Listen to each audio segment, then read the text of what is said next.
Bueno, entonces, formalmente, buen día, y vamos a comenzar esta clase del 4 de junio del 2026, mientras admitimos a Sofía. Y, ¿qué vamos a hacer? Vamos a continuar con el tema de ciudades creativas, que yo ya empecé a presentar la clase pasada, ¿m? Y vamos a profundizar en algunos conceptos. Como siempre, empezamos con alguna pequeña revisión, una reseña de lo que vimos la clase pasada. Ustedes avísenme, como siempre les pido, por favor, si se escucha bien y si se está viendo bien la diapositiva, si corre y demás. Bueno, entonces, nuestro tema es el de ciudades creativas, como les decía. Vamos a retomar un poco. Esperen que hay quien entra por ahí. Ok, bueno. Entonces, vamos a retomar con una pequeña reseña, ¿no? Ya sabemos entonces qué son las ciudades creativas. Lo recuperamos esto, lo refrescamos. Son aquellas ciudades en general que fomentan la innovación, la diversidad cultural, la producción simbólica. Y todo esto se basa, este fomento a la innovación, la diversidad cultural y la producción simbólica, en determinados sectores de la economía, como son el diseño en un sentido amplio, ¿no? Textil, comunicacional, industrial, audiovisual, la tecnología, el arte, la música, la gastronomía y la educación. Esperen que también estamos admitiendo acá a Florencia. Ahí está. Bien. Entonces, la base económica de las ciudades creativas, como decíamos, es la producción de intangibles. Muchas de estas cosas son servicios que no se ven, no tienen materialidad, pero sí se ofrecen y circulan y generan valor, empleo, buenos ingresos, e inserción en el mercado laboral. Pero no tienen materialidad. Cuando uno presta un servicio de consultoría, por ejemplo, como están haciendo ustedes en el caso de los trabajos de investigación por equipo, simulando ser consultoras. Bueno, en este caso, no, me dirán ustedes, bueno, lo tangible son los entregables o lo que ustedes le van entregando al cliente. Sí, claro, pero en realidad eso es donde se soporta, donde se construye la inmaterialidad de la prestación de su servicio, que es el conocimiento, el saber. Son un área especializada donde ustedes son justamente consultores, asesores, porque son especialistas, ¿no? Bien, eso con todas las dimensiones. Bien, entonces, habíamos dicho también que es muy importante en este tipo de desarrollo urbano la combinación de lo que un autor, que vamos a repasar en un instante, que es Richard Florida, llama como la cultura de la tolerancia, la apertura, como elementos claves para las ciudades creativas, ¿no? Entonces, una ciudad creativa atrae y retiene el talento diverso, artistas, innovadores, emprendedores de diferentes orígenes. Justamente, que haya diversidad de orígenes étnicos, culturales, sociales, potencia ese talento diverso. Una ciudad de estas características, una ciudad creativa, fomenta la libre expresión y el intercambio de ideas, sin temor al juicio, impulsando la innovación. Este segundo aspecto, en general, es muy importante, pero en particular en estos tiempos, ¿no? Donde en el mundo parece una obsesión para limitar la libertad de expresión, el intercambio de ideas. Bueno, justamente el mundo se ha vuelto tan crispado, no solamente en Argentina, sino esto es una cuestión planetaria, lo pueden ver ustedes en cómo se dirigen entre sí los grandes líderes mundiales. Justamente se ha vuelto tan exasperado, crispado, porque hay una imposibilidad de reconocer la capacidad de la libertad de expresión y el intercambio de ideas, el flujo de ideas, ¿no? Eso es fundamental, ya yendo a lo económico, para la innovación. Si no hay libre expresión e intercambio de ideas, es muy difícil potenciar la innovación y el desarrollo creativo. También un tercer punto que vimos, ahora analizamos un poco más en detalle, es crear espacios seguros, donde converjan múltiples perspectivas, generando nuevas soluciones y proyectos creativos, decíamos. Bueno, está bien. Acá vemos cómo la seguridad, la tan mentada seguridad, ¿no? De hacer ciudades seguras, también tiene un punto de contacto muy fuerte con la constitución, consolidación de ciudades creativas, ¿no? Para que haya un talento que se sienta atraído por llegar a nuestra ciudad, o para que permanecer en esa ciudad, para que no se sienta expulsado por las condiciones adversas para el desarrollo de su actividad profesional, bueno, hay que crear espacios seguros, ¿verdad? Si uno va a disfrutar del espacio público, encontrarse con otros de su misma profesión, asistir a un evento artístico, cultural, donde se nutra para su trabajo creativo de lo que experimenta en ese espectáculo, necesita espacios seguros, ¿no? Espacios públicos seguros, ¿no? También promueve una mentalidad de experimentación y toma de riesgos, esenciales para la producción cultural, fundamental, ¿no? La innovación tiene que ver con la experimentación, con ensayo y error, ¿no? Eh, bueno, eso es básico, ¿no? En una ciudad creativa. Y es muy, muy importante la aceptación, como decimos aquí, de la diferencia que eleva la calidad de vida y la vitalidad urbana, ¿no? Es decir, estos espacios tienden a generar espacios de mayor nivel de calidad de vida respecto a otros que no cuentan con esas cualidades. Estamos admitiendo a Martina, ahí le damos la bienvenida. Bien, entonces, también vimos en la clase pasada este punto, que uno podría decir, bueno, pero ¿cómo podemos afirmar que el desarrollo urbano está asociado en estos tiempos a las tres T, tolerancia, tecnología? eh, ¿Por qué podemos suponer que eso es así? ¿Por qué tenemos que creer en eso? ¿Y por qué no se queda eso en el límite de una argumentación, de una opinión, ¿no? ¿Cómo podemos argumentarlo sólidamente? ¿Qué evidencia hay para decir que las ciudades hoy, las más exitosas, son las ciudades creativas o las ciudades que tienden a generar sectores económicos vinculados a la economía de la creatividad? Como decimos aquí, ¿cómo verificamos esa relación, ¿no? Entonces, le dedicamos a la clase pasada a ver distintos indicadores, ¿no? Distintos indicadores que tratan de verificar esto que llama Richard Florida, el modelo de las tres T: tolerancia, talento y tecnología. Recuerdan, ¿no?, que él lo analiza en varias de sus obras, en las ciudades creativas, en la clase creativa, pero fundamentalmente también en un libro que se llama El Gran Reset. El Gran Reset. Después le vamos a dedicar un poco más de tiempo a analizar por qué se llama El Gran Reset y el contenido específico del libro. Pero entonces, eh, nosotros veíamos cómo Richard Florida propone un modelo basado en las tres T's, donde obviamente la tolerancia es quizás el elemento más interesante en su modelo, más innovador, junto obviamente con el talento y la tecnología, pero bueno, la tecnología ya es algo más o menos que conocemos que es importante en el desarrollo en general y en el desarrollo urbano en particular, que fue otra cosa que la revolución industrial, la primera, la segunda, la tercera, más que la aplicación de la tecnología para el aumento de la productividad en el sistema económico, ¿no? Entonces, él lo plantea entonces la tolerancia como un pilar fundamental del desarrollo económico y la creatividad urbana, ¿no?, por todos los motivos que veníamos reseñando anteriormente. Su premisa es que las ciudades tolerantes atraen a personas diversas y de la interacción de diversos pensamientos surge un mayor número de ideas nuevas y un entorno más innovador. Una frase que sintetiza muy bien todo lo que veníamos diciendo hasta ahora.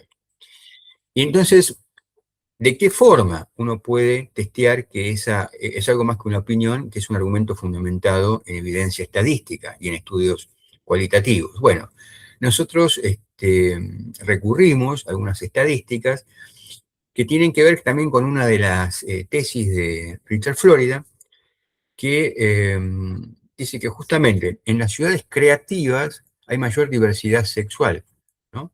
Y un clima de mayor tolerancia hacia las minorías sexuales, eh, y respeto a las condiciones de género, ¿no? Entonces, ¿cómo se testea eso? Bueno, dice, índices que incluyen subindicadores, cuando uno evalúa la creatividad, la economía creativa o el ambiente creativo de una ciudad, subindicadores como la diversidad gay, la población nacida en el extranjero y la tolerancia hacia los extranjeros. De esa forma podemos medir el nivel de apertura de una ciudad. ¿Cuán abierta es una ciudad a lo diverso? ¿Cuán tolerante es? ¿Cuán respetuosa? Bueno, si tomamos estos subindicadores, ¿verdad? Entonces se hacen eh, indicadores de destinos gay friendly, no solamente turísticos, sino de recepción de nuevos residentes, ¿verdad?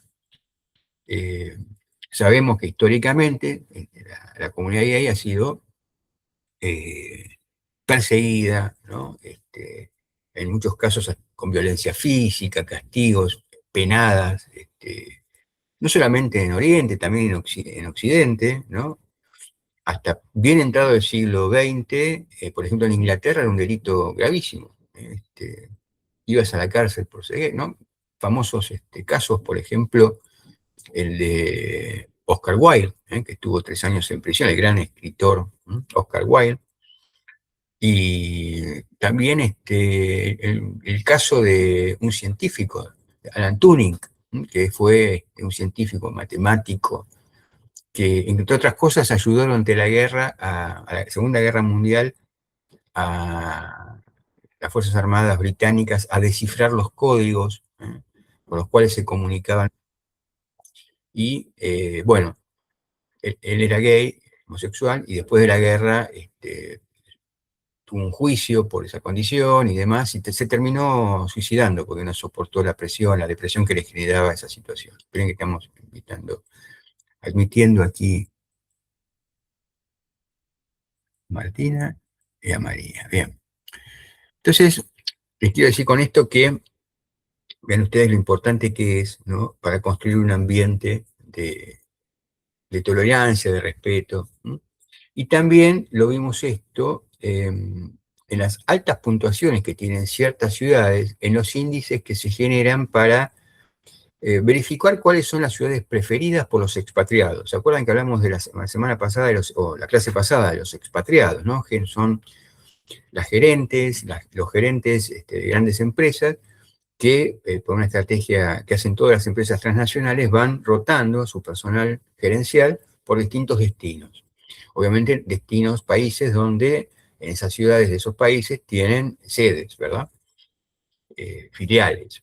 Bueno, entonces a los gerentes o a las gerentes de esas empresas le dan la opción de elegir a qué ciudad quieren ir y se tienen que trasladar, se tienen que mudar con su entorno familiar, su grupo familiar, y obviamente ahí también es muy importante no solamente la remuneración que van a recibir y las posibilidades de desarrollo profesional, sino también el ambiente donde se van a instalar por 4 o 5 años con su familia. Buenos colegios, buen ambiente cultural, seguridad y demás. Bueno, entonces vimos algunos indicadores la semana pasada sobre cuáles eran las ciudades preferidas por los expatriados. Bueno, eh, también hay estudios como este monitor de ciudades culturales y creativas. Este monitor de ciudades culturales y creativas lo elabora la Unión Europea, la Comisión Europea, y ellos construyen una dimensión que se llama entorno habilitador. Y ahí toman 3 pilares principales para poder evaluar la condición cultural y creativa de una ciudad, y se mide eso por indicadores que están, como decimos aquí, directamente relacionados con la tolerancia y la diversidad. Tolerancia, tecnología, diversidad. Entonces, los indicadores son apertura, tolerancia, confianza, capital humano y educación, y van correlacionando matemáticamente, econométricamente, esas dimensiones, ¿no? Todo esto es no para que profundicemos demasiado en cómo se construyen esos indicadores, porque no viene al caso aquí, pero para que vean que todo esto no solo se declama, no solo es una opinión, no es algo que aparentemente está bueno hacerlo, sino que además hay un fundamento económico, econométrico, hay estudios serios, cuantitativos, cualitativos, que avalan que esto funciona de esa manera. Bien. Acá hay algunos, la conclusión de esos estudios que demuestran que hay una correlación estadística significativa y positiva, ¿no?, entre tolerancia, tecnología, ambiente cultural, todas las dimensiones que estuvimos reseñando hasta ahora. Las ciudades que miden alto en índices de diversidad, apertura y tolerancia también suelen ser líderes en la concentración de talento creativo, actividad innovadora y desempeño económico. Todo eso derivado de las industrias creativas. Bien. Antes de pasar a esto, hasta ahora vamos bien, ¿no? Es un repaso mechado con algunas cuestiones que vamos profundizando. Presentamos el tema la clase pasada y ahora lo revisamos, hacemos una reseña y vamos incorporando algunas cuestiones más en profundidad. Nosotros habíamos visto a este autor, Richard Florida, un experto en geografía y economía urbana. Es uno de los grandes divulgadores, popularizadores de la teoría de la clase creativa. Y como les dije, bueno, es académico, además es consultor, profesor de la Universidad de Toronto. Ha trabajado, como dije, varios textos. Uno de los primeros, los más conocidos, se llama El auge de la clase creativa. Ahí propone, como digamos la clase pasada, el concepto de clase creativa, este grupo socioeconómico compuesto por artistas, diseñadores, científicos, emprendedores, profesionales del conocimiento. Eso es la clase creativa. Que sería un grupo o un subgrupo dentro de la clase vinculada a los servicios. Nosotros lo llamamos en la primera parte del curso servicios de alta gama. Bueno, ahora le damos más precisión y para autores como Richard Florida, los servicios de alta gama son prestados y generados por la clase creativa. Y él, como también sacamos en conclusión de la clase anterior, sostiene que el crecimiento urbano depende de atraer y retener esta clase mediante 3 factores. Repetimos, talento, tecnología y tolerancia. Una ciudad tiene que propiciar la llegada de estos talentos creativos, de estos sectores de la clase creativa, a través de esa combinación de los 3 factores, talento, tecnología y tolerancia. Bien, entonces, acá les dejo un video que es un poco extenso, se los dejo en el grupo, está en la presentación del PowerPoint de la clase pasada, pero me parece que también se lo...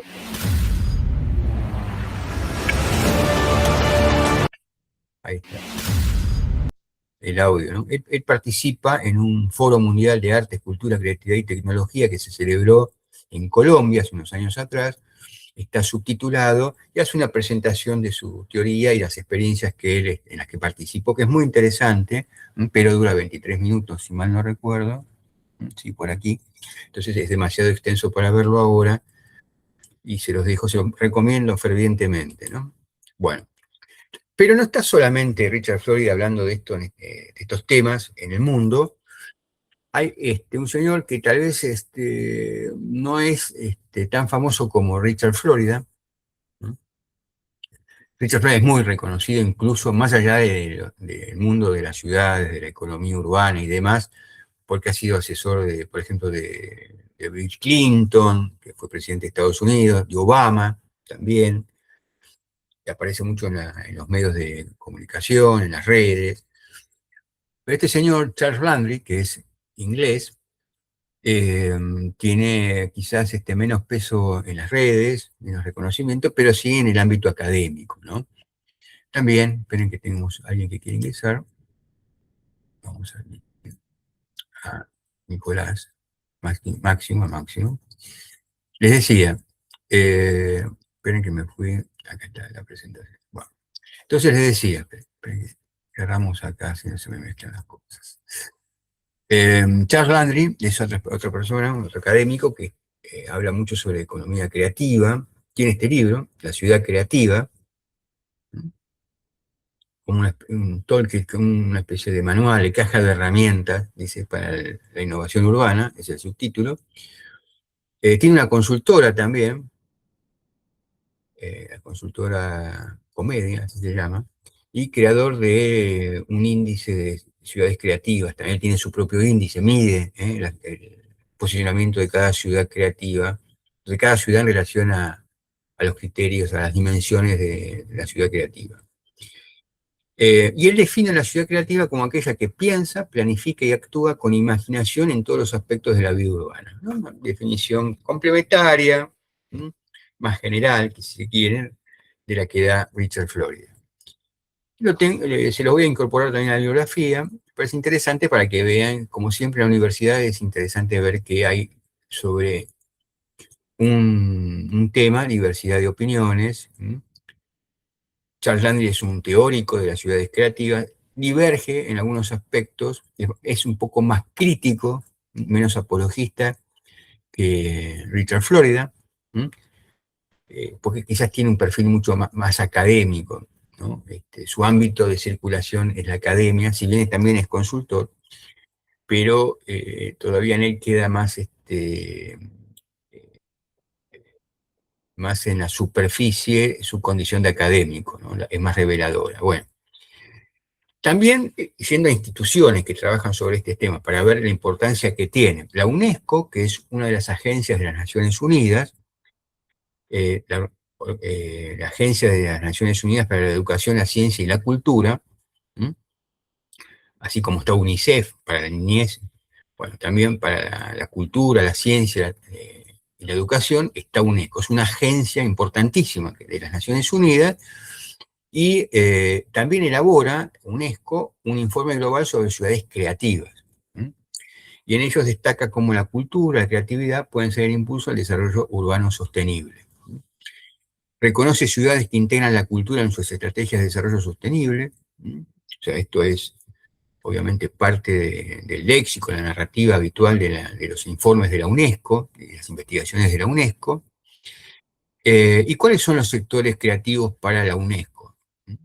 ¿Qué es lo que investiga en sus trabajos, en sus informes de esta red de ciudades creativas? Bueno, el cine, la música, como decíamos también en el caso de Richard Florida, y en general el diseño, la gastronomía, la literatura, la artesanía y los medios digitales. Todo eso es parte del sector creativo. Tengan en cuenta todo esto también para nutrir su trabajo de investigación por equipo, porque ustedes en muchas ciudades que están ofreciendo a los inversores extranjeros del trabajo de investigación por equipo, en muchos casos están ahí dentro de los límites de estos sectores creativos, ¿no? O la posibilidad que pueden darle a los inversores extranjeros es algún tipo de inversión dentro de los sectores creativos. Y acá el informe de la UNESCO enriquece un poco más lo que ya habíamos dicho al comienzo, incorporando más específicamente el cine, la música, la literatura. Por ejemplo, en el caso, miren ustedes, como una ciudad de la provincia de Buenos Aires, Azul, la ciudad de Azul, no sé si la conocen o han estado por ahí, o tienen parientes, o alguno anduvo en algún momento por Azul, queda al centro-sur de la provincia de Buenos Aires. Bien, tiene una de las bibliotecas con mayor cantidad de ediciones de Don Quijote de la Mancha.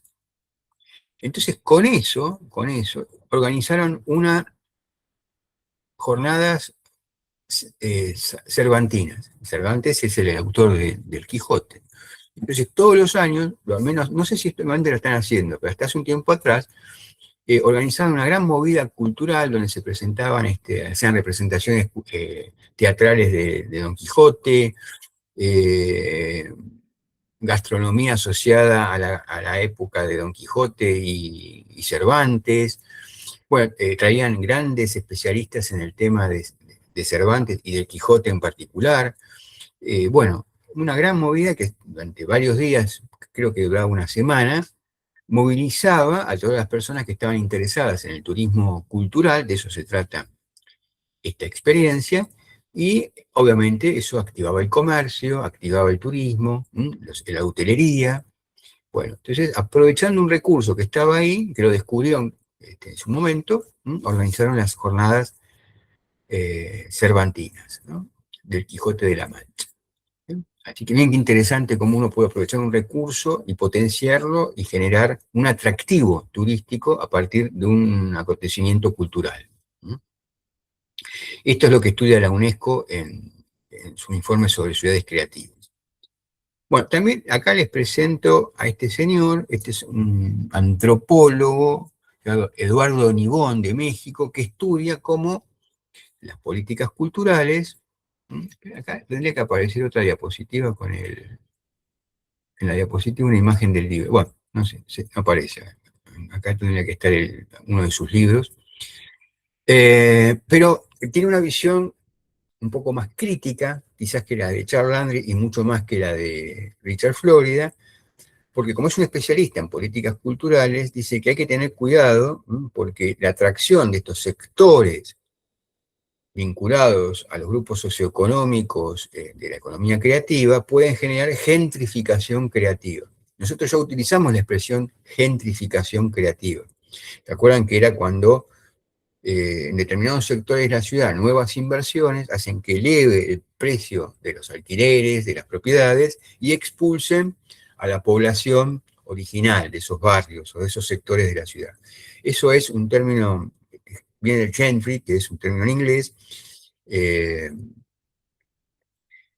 y este autor, Eduardo Nimón, lo aplica a la cuestión de las políticas culturales y cómo un exceso de incorporación de sectores creativos sin políticas que traten de paliar los efectos negativos pueden generar gentrificación creativa. ¿Mm? Que se excluya sectores populares que antes estaban radicados en esos barrios, por la incorporación de nuevos sectores o grupos socioeconómicos. ¿Se entiende esto? ¿Mm? Esto suele pasar muchas veces, por ejemplo, en la ciudad de Buenos Aires pasó con el polo tecnológico, de Parque Patricios, Parque Patricios, en el sur de en el sur de la ciudad de Buenos Aires, que se promovió ahí un polo tecnológico, incluso se trasladó al gobierno de la ciudad a ese barrio, y todo eso trajo como consecuencia, en parte, un proceso de gentrificación. Se expulsó a buena parte de la población, porque aumentó el precio de las propiedades, así de simple, hay mayor demanda, y entonces aumento el precio de las propiedades, aumento el precio de los alquileres. Eso hay que estar muy atento, y este autor lo destaca eso, ¿no?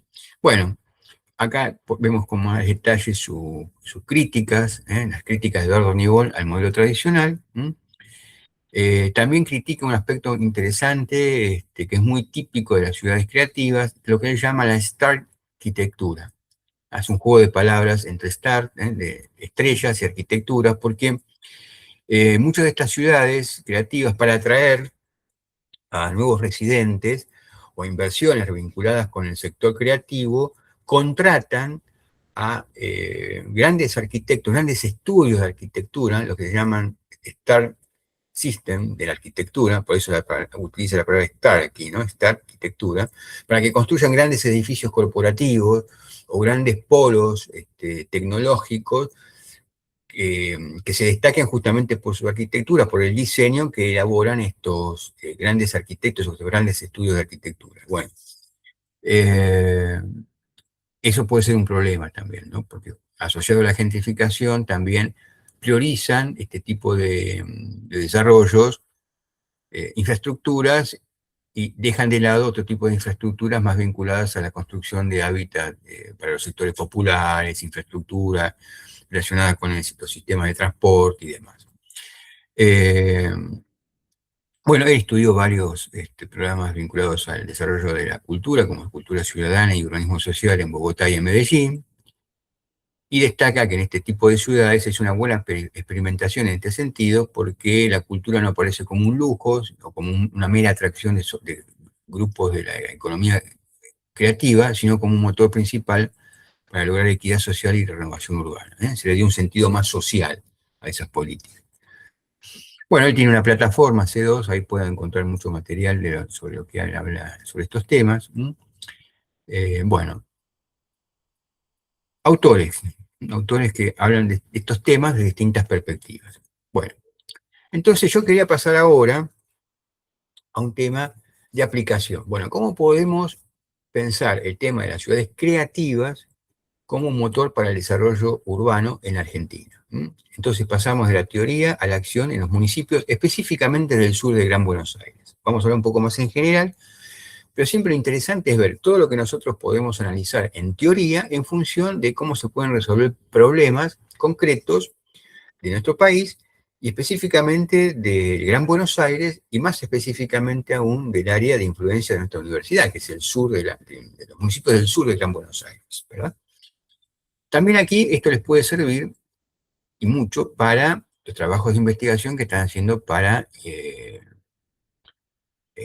los trabajos, para el trabajo de investigación por equipos. Entonces, repasamos entonces, porque lo vamos a aplicar ahora, el concepto de definición de ciudad creativa, ciudades que utilizan el talento, la cultura y la innovación como pilares de su economía y planificación urbana.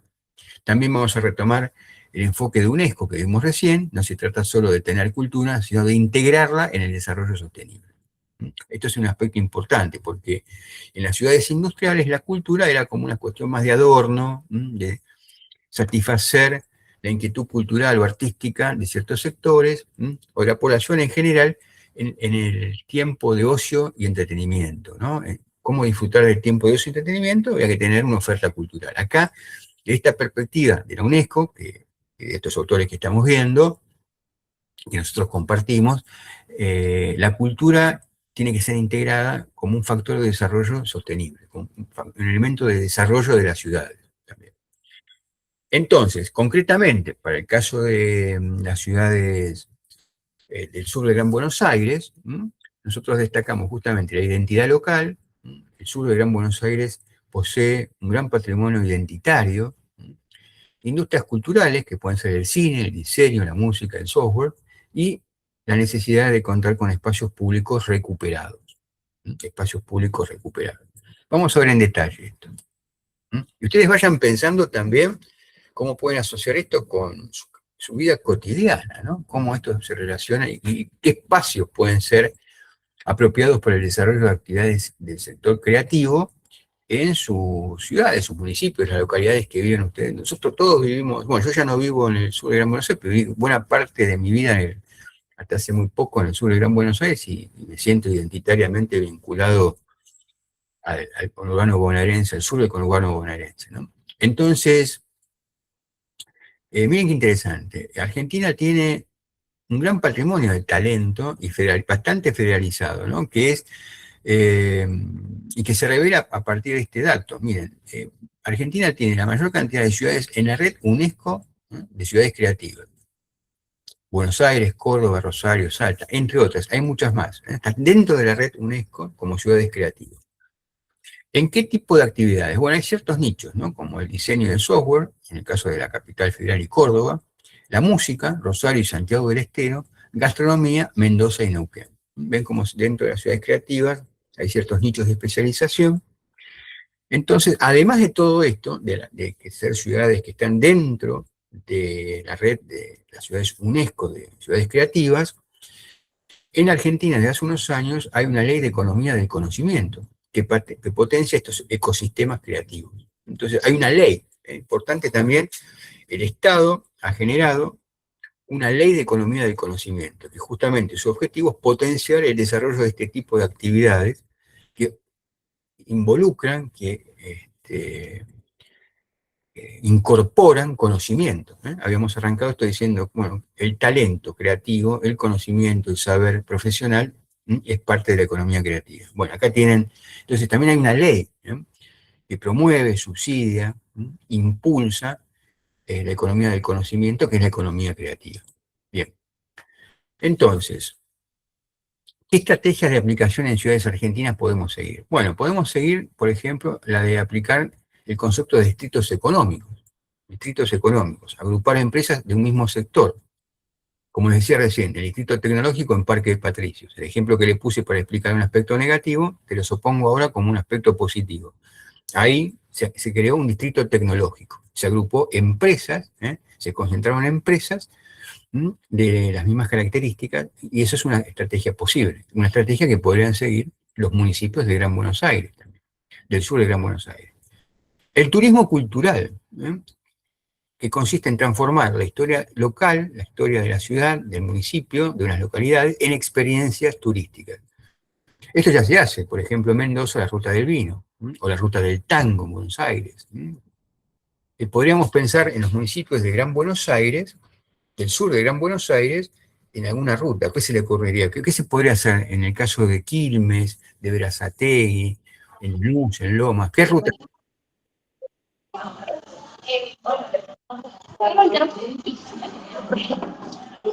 ¿Hay alguien que quiere decir?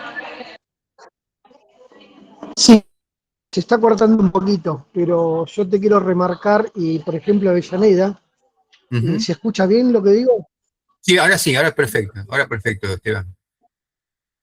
Bueno, yo quería comentar, por ejemplo, Avellaneda. Tiene un circuito turístico que de golpe te va llevando por ejemplo, lo que es la cancha de San Telmo, todo lo que es el bajo, digamos, de lo que sería Avellaneda, ¿no? Ujú. Y luego te recorre por la cancha de Arsenal, y luego te recorre por la cancha de Racing, de Independiente, y así Ligado al te fútbol. va marcando, claro, y también de golpe te puede marcar en lo cultural, teniendo, por ejemplo, el Teatro Roma, distintas Sí, sí. obras, o el Cine Teatro Wilde, todo dentro de lo que es el partido de Avellaneda.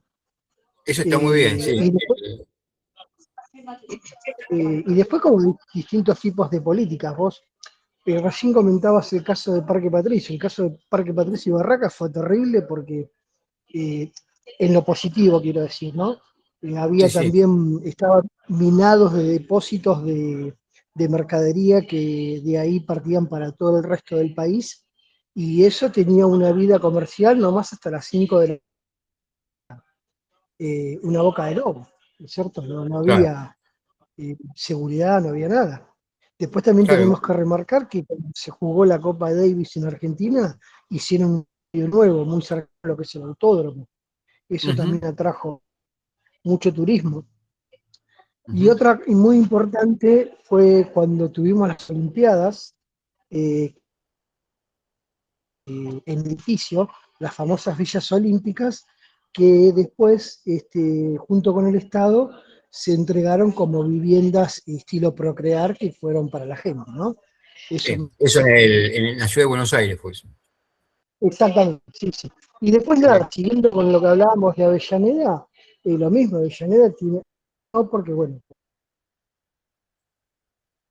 pero Ahí. Avellaneda ya tiene muchas casas entregadas, Ujú, que fueron financiadas por el propio municipio, y también tiene edificios que, bueno, ahora por ejemplo están parados pero están en construcción, ¿no? Quiero decir que ujú. siempre le están buscando este, la posibilidad de dar siempre un paso para adelante.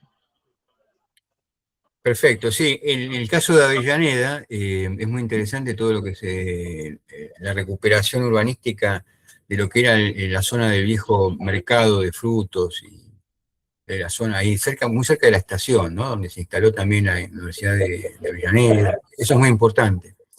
En el caso en el caso del, Esteban, te quedó el micrófono abierto. No sé si quieres aportar algo más o ahí está. Bien, no, decía que, como decía Esteban, muy bien, muy oportuna el aporte de Esteban, porque eh, hablando de patrimonio cultural, uno tiende a suponer que el patrimonio cultural es infraestructuras, grandes edificios, palacios y demás, que lo es, obviamente, el patrimonio arquitectónico es patrimonio cultural, pero también hay una dimensión intangible también del patrimonio cultural, y en el caso del sur del Gran Buenos Aires, como el caso de Avellaneda, por ejemplo, la cultura del fútbol. Ahora vamos a ir al comienzo del tema del fútbol, ¿no? Eh, es algo que está ahí, que se puede utilizar, se puede poner en valor y rápidamente transformar en un elemento de la cultura popular en un atractivo turístico. Un atractivo turístico. Siempre que hablamos de atractivo, de un destino turístico, tenemos que diferenciar entre atractivo y destino, porque el atractivo está ahí. ¿M? Eh, y el el destino supone el diseño de ese atractivo turístico, para ofrecerlo como parte de la oferta turística de la ciudad. Entonces, por ejemplo, el tema de Quilmes tiene una enorme potencialidad en este sentido, Quilmes, el municipio de Quilmes. El municipio de Quilmes tiene dos instituciones de fútbol que son muy importantes desde el punto de vista de la historia. El Quilmes Athletic Club, el Club Atlético Quilmes, hoy, y el Club Argentino de Quilmes. Y ahí hay una historia interesantísima, porque Quilmes Athletic Club era un club fundado, como fue la mayor parte de las eh, instituciones de fútbol en Argentina, con mucha influencia británica. Por eso el nombre, Quilmes Athletic Club. Pero Argentino de Quilmes surge justamente como el primer club en la Argentina fundado por argentinos. Es un club criollo. Por eso justamente el mate, por la diferencia con respecto a los equipos que tenían en sus orígenes influencia británica, porque tomaban el té, ¿no? Al terminar el partido de fútbol. Y acá se tomaba mate, ¿no? Y los colores de Argentinos de Quilmes, celeste y blanco, justamente por los colores de Argentina. Bien, entonces ahí se podría hacer, en cualquier ciudad del planeta, con eso te arman un museo o un hall de la fama del fútbol argentino, o algún centro de experimentación cultural, ¿no? Que pueda servir como atractivo, ¿no? Para que vengan turistas. Obviamente no se van a venir a quedar una semana en Quilmes, pero sí puede ser que como parte de su visita a Buenos Aires se haga una visita turística, un tour a Quilmes y conocer los lugares donde se originó el fútbol en Argentina, ¿no? Que no es solamente Quilmes, digo, pero Quilmes tiene esa particularidad de contar con el primer club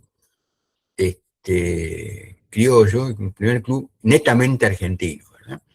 Y con eso se podría hacer algo muy interesante, muy, muy interesante, que signifique quizás no, turismo del día, ¿no?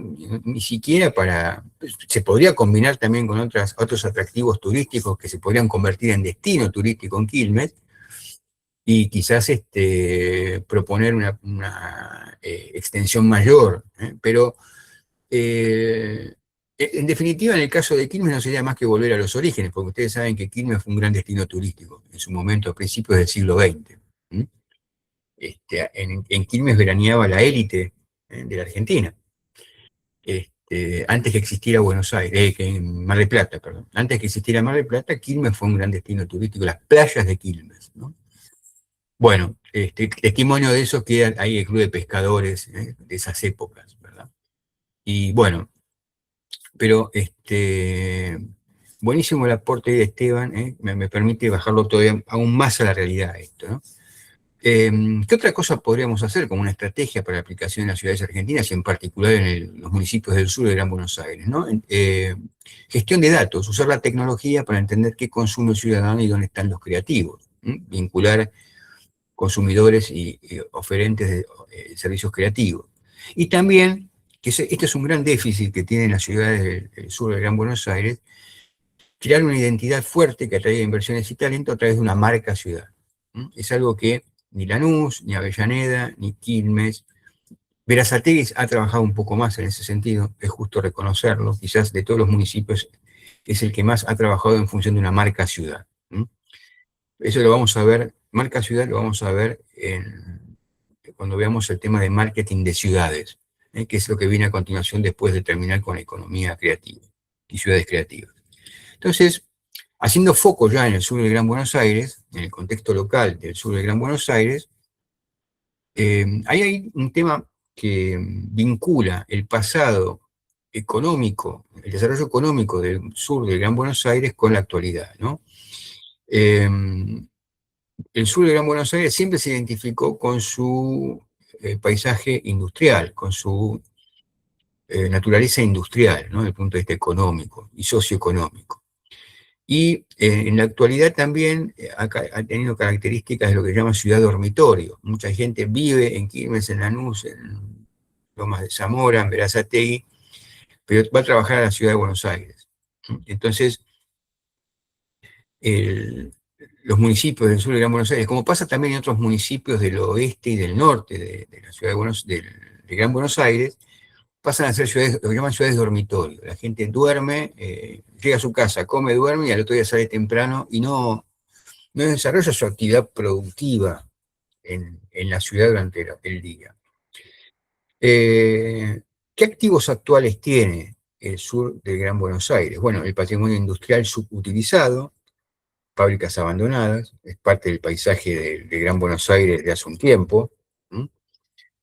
También tiene como activo sus universidades nacionales, la Universidad Nacional de Lanús, de Avellaneda, de Lomas, de Arturo Jaureche, de Florencio Varela, bueno, obviamente la de Quilmes, no la puse ahí porque ahí estamos, ¿no? De ahí somos. Eso es muy importante. Se debería lograr una articulación mayor con los procesos de diseño estratégico de desarrollo de los municipios con las universidades. Y también, esto es una característica muy fuerte del sur de Gran Buenos Aires, la fuerte identidad barrial y la tradición de oficios. Hay una cantidad de oficios que se han venido desarrollando históricamente y que son propios del sur de Gran Buenos Aires, ¿no? O que al menos, si bien hay otros municipios de otras regiones de Gran Buenos Aires que los realizaban, los realizan, en el sur de Gran Buenos Aires eran característicos. Bien.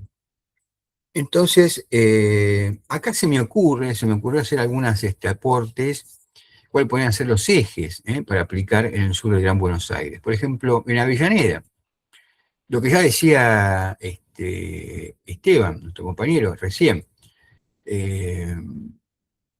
aprovechar su tradición como capital nacional del fútbol. También, bueno, en Avellaneda también hay quienes dicen que contamos en Avellaneda con una capital nacional del fútbol, por la importancia que tiene Independiente, Racing, las copas ganadas, su aporte con jugadores y técnicos a la selección nacional, bueno, y además otros equipos de fútbol también, ¿no? Decía Esteban Santelmo, el Porvenir, que está un poco repartido entre Lanús y Avellaneda, ¿no? Arsenal de Sarandí.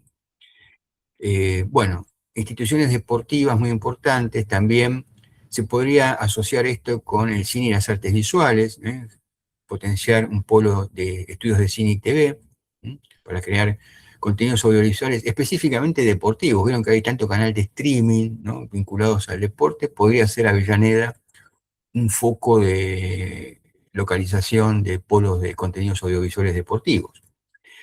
Lanús y Lomas de Zamora, aprovechando el patrimonio de la industria textil de Lanús y de Lomas de Zamora, formalizar nodos de diseño independiente y ferias, creando centros de innovación textil que aunan el diseño moderno con la capacidad manufacturera local. Se podría pensar eso también. Bueno, Quilmes es obvio, la gastronomía y la cerveza. Cuando uno dice Quilmes, siempre asocia con la cerveza, la cervecería Quilmes. Desarrollar un distrito gastronómico basado en la cultura cervecera artesanal y la historia de la industria alimentaria, integrando el río como espacio cultural.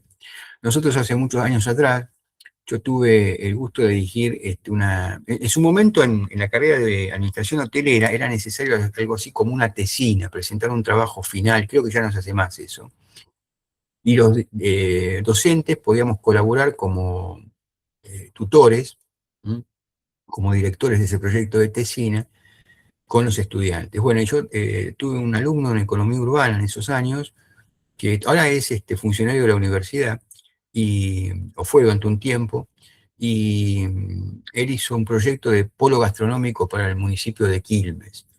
Algo muy interesante, hace 20 años atrás de esto. Y él lo quiso hacer circular en las distintas autoridades municipales, en distintos gobiernos del municipio de Quilmes, pero no tuvo demasiada cabida. Pero era impresionante, un trabajo muy, muy, muy serio, muy a fondo, del polo gastronómico para Quilmes.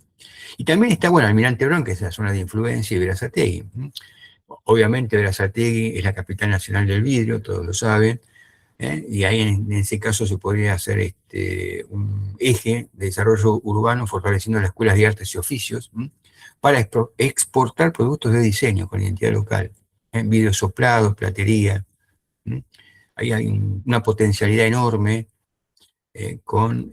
incluso se podría hacer un certificado de origen, ¿no?, de Berazategui, para identificar los productos de la industria del vidrio artesano, o de la artesanía del vidrio de Berazategui con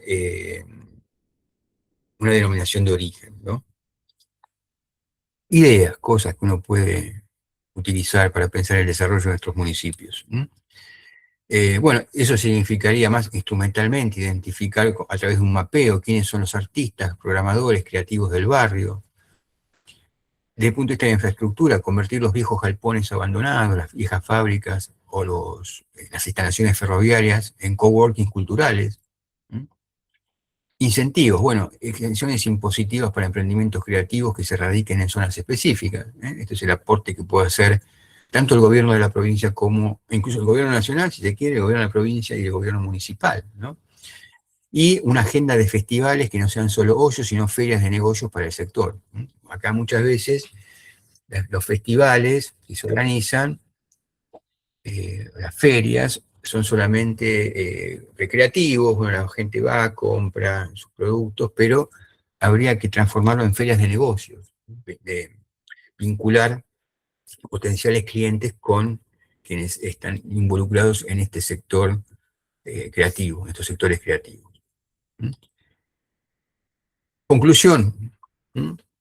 Entonces, no tenemos que ver la creatividad como un lujo importante. Hay muchos sectores que creen, hay gente que piensa que de forma prejuiciosa que la creatividad es un lujo, que agregar creatividad al valor agregado de un producto es puro lujo, que no tiene nada que ver con la prestación del servicio o del bien que se está consumiendo. Esto es un grave error. Entender también que el sur de Gran Buenos Aires tiene un capital humano importantísimo, que hay capital humano que se puede utilizar. Las carreras de recursos humanos, de relaciones laborales, ahí tienen un rol muy importante para poder captar ese capital humano. Falta ahí la articulación público-privada, en que los municipios tengan proyectos, programas, áreas que vinculen el sector público y privado.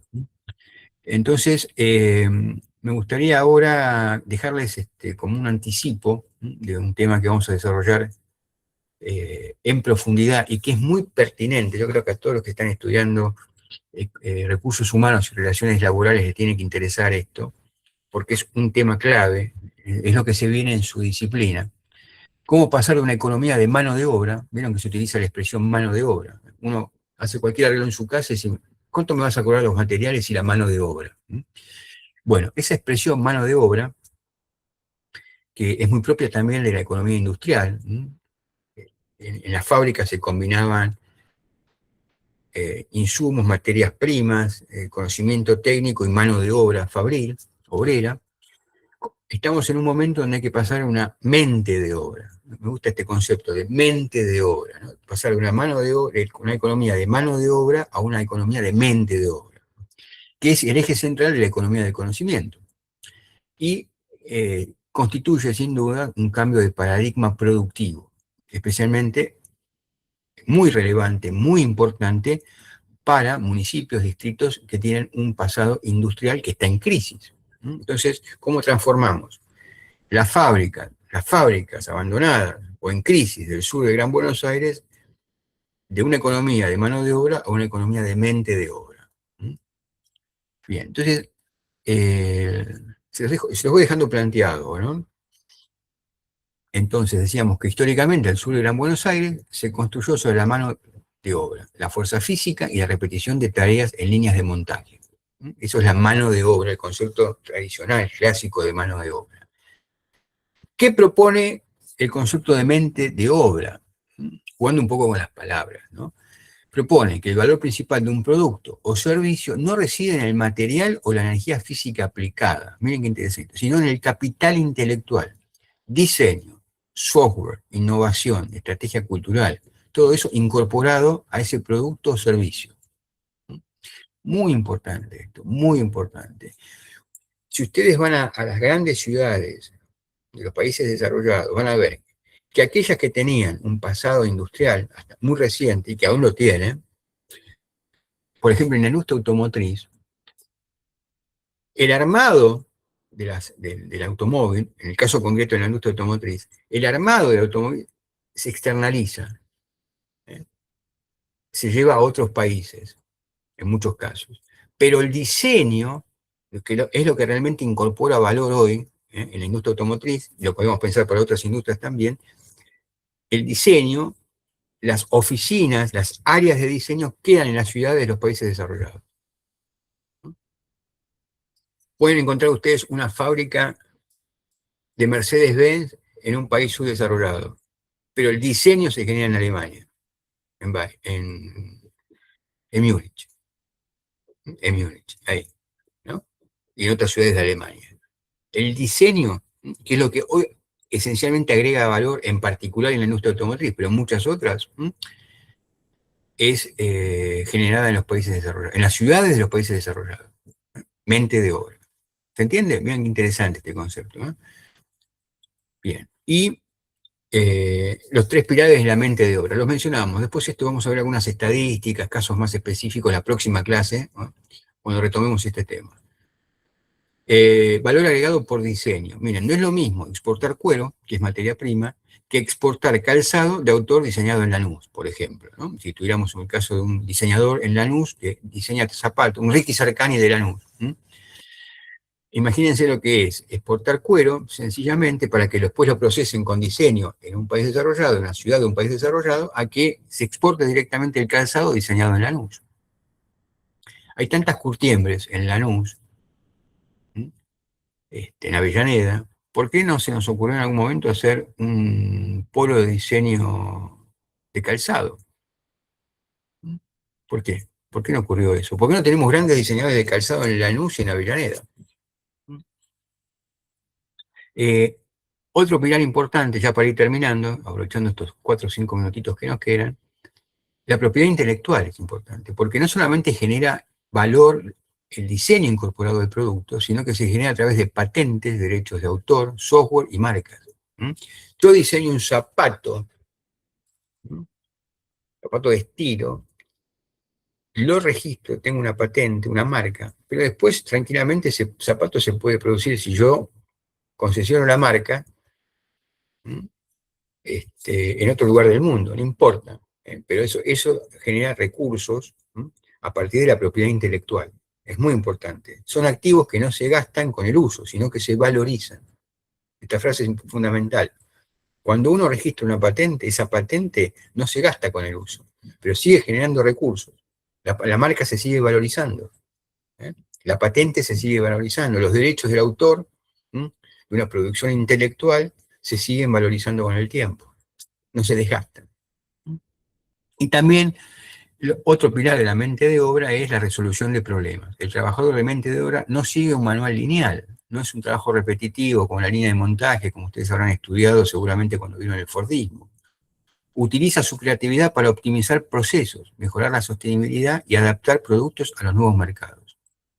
Justamente es una característica de la economía creativa. El trabajador ya no queda ligado a un proceso que es totalmente ajeno a su autonomía como trabajador, su capacidad intelectual, porque lo único que hace es reproducir un proceso que ya generó otro, que ya ideó otro.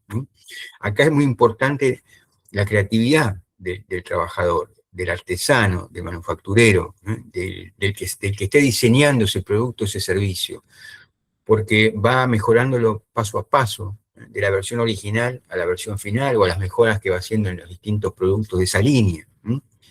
Bueno, entonces esto es muy importante. También por el tema de la sostenibilidad, porque ¿quién mejor que un diseñador para ahorrar determinados materiales y adaptar esos materiales a las demandas específicas de los nuevos mercados, para que no haya materiales sobrantes, desperdicios? Eso tiene mucho que ver también con la sostenibilidad.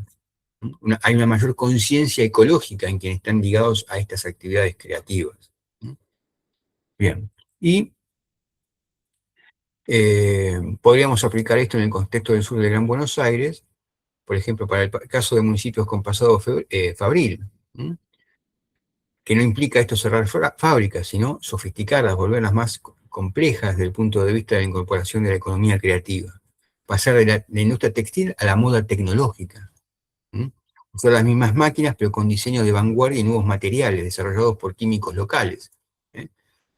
la moda tecnológica es muy importante en estos tiempos. Adaptar las telas a los cambios climáticos, al paradigma de la sostenibilidad, que se puedan reutilizar, que si no se reutilizan no dañen el medio ambiente. Bueno, eso es incorporación de tecnología al diseño textil, lo que se llama moda tecnológica. Pasar de la metalúrgica a la robótica, aplicar el conocimiento en soldadura y estructuras para crear componentes de automatización industrial. Mucha gente dice, bueno, yo soy un soldador, o vos sos soldador, jamás vas a poder volver a trabajar porque ya no es importante en la industria de la soldadura. ¿Cómo que no? Un soldador puede programar robots soldadores. La soldadura va a seguir existiendo. Quizás no tenga que hacer esa tarea tan ingrata como la de la soldadura. Es muy complicada desde el punto de vista físico. Mi padre era herrero, lo conozco muy bien eso. Trabajó toda su vida de herrero y soldar no es algo leve para el organismo. Es complicado, daña la vista, puede tener consecuencias cancerígenas también. Bueno, ese trabajo duro lo puede hacer el robot y un soldador diseñar. Ser un buen técnico que diseñe los procesos, un ingeniero que procesa, que genera los procesos de formación del robot en la soldadura. Bueno, es importante, ya para ir terminando, el rol que tienen las universidades. Las universidades son hoy canteras de mente de obra. Deberían serlo, en principio, ¿no? Los nuevos obreros, entre comillas, deberían surgir de las canteras de producción de mente de obra que son las universidades. Desafío para los municipios del sur de Gran Buenos Aires, que estos graduados, que ustedes, graduados de la Universidad de Quilmes, de la Universidad de Lanús, de Florencio Varela, de Lomas, no se vayan a trabajar a Capital Federal, sino que encuentren en su propio barrio un ecosistema creativo, distritos, incentivos, oficinas, donde aplicar su conocimiento, ya incluso desde la misma etapa de formación en la universidad. ¿Por qué se tienen que ir a la Capital Federal? Perder tiempo, horas de viaje, cambiar de paisaje urbano, de un ambiente en el que se manejan habitualmente. En eso, entonces, las universidades cumplen un rol decisivo, ¿no? Bien. Entonces, para concluir ahora, la mente de obra no sustituye a la industria, la transforma, es la transición de una economía de volumen, producir mucho y de bajo costo, a una economía de valor, producir con inteligencia, aplicada y creatividad. Bueno, hasta acá llegamos, nos pasamos un par de minutitos, pero es importante dejarlo aquí, con esta conclusión general. Después vamos a ver algunos detalles en el repaso de la próxima clase que hagamos a partir de este tema, ver algunas experiencias concretas de ciudades que nos pueden servir como ejemplos de otros países, y bueno, continuar con este tema ya para ir redondeándolo de economía y de ciudades creativas. Nos vemos entonces la próxima clase, el lunes 8 del 6, por esta vía, por Meet también, y también de esa forma también nos vamos a ver el próximo jueves. La semana próxima, ya, más allá de los paros y demás, ya por una cuestión personal que les anticipé, les conté en detalle, va a ser por virtual, ¿no? Por Meet. Nos vamos a encontrar por Meet. Bueno, si hay alguna duda, algún comentario, algo que quieran formular ahora, los escucho, las escucho, y me puedo quedar unos minutitos más si quieren hacer alguna consulta por privado, por los exámenes, trabajos de investigación, dudas que tengan en general, un par de minutitos más me quedo, y si no, los despido. Hasta la próxima. Chau. Bueno, profe, nos vemos. Gracias. Adiós, adiós. Bien. Chau, profe, nos vemos. Adiós.